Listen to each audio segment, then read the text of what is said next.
In this final podcast in our series, I want to return to and expand somewhat on the absolutely fundamentals of our 21st century understanding of how we as human beings function. And I want to talk particularly about these extraordinary mechanisms called the emotions. The 21st century has told us, through the modern brain sciences, that we are created in our individuality.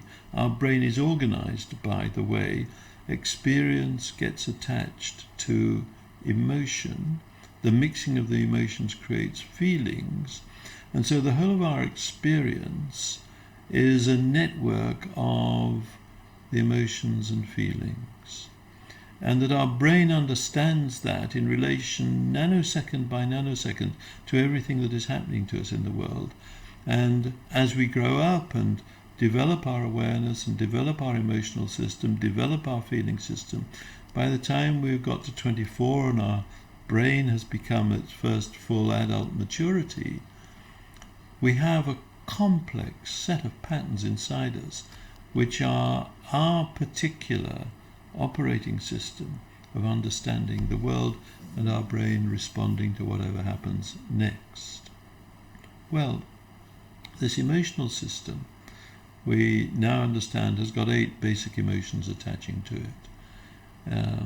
Some of these are connected with escape, avoidance and survival, and they got us here, but some are connected to the great experiences of human relationships, excitement and joy, and trust and love. But unfortunately, excitement, joy and trust and love can be obliterated by the escape avoidance emotions of fear, anger, disgust and shame and sadness.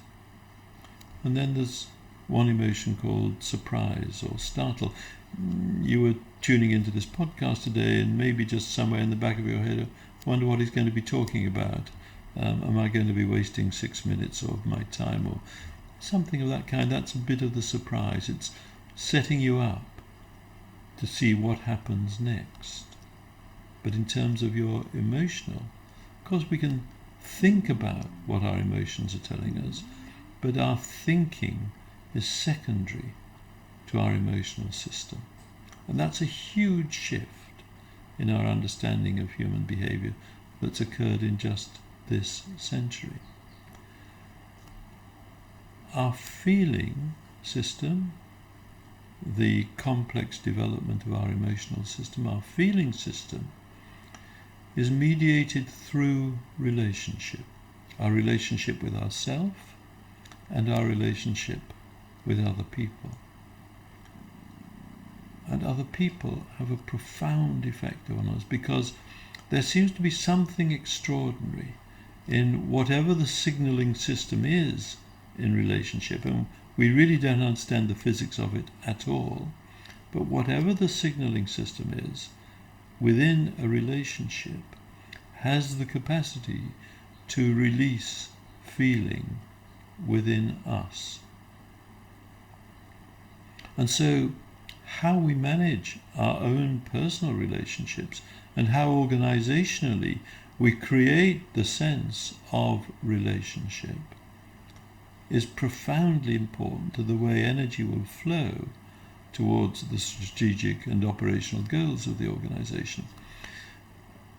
And energy flows when there is quiet joy, real excitement and trust, even underpinned by love. Could we create a real sense of love at work? And how would we do that? How would we create trust? Don't measure it. You'll destroy it if you measure it. If you want to create trust in organizations, start trusting. See what happens. Rely on other people to be at their best.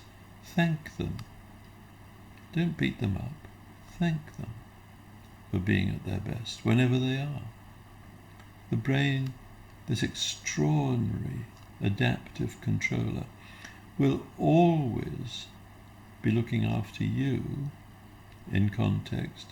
But if the organisation can create the environment in which the brain feels free to give of its best,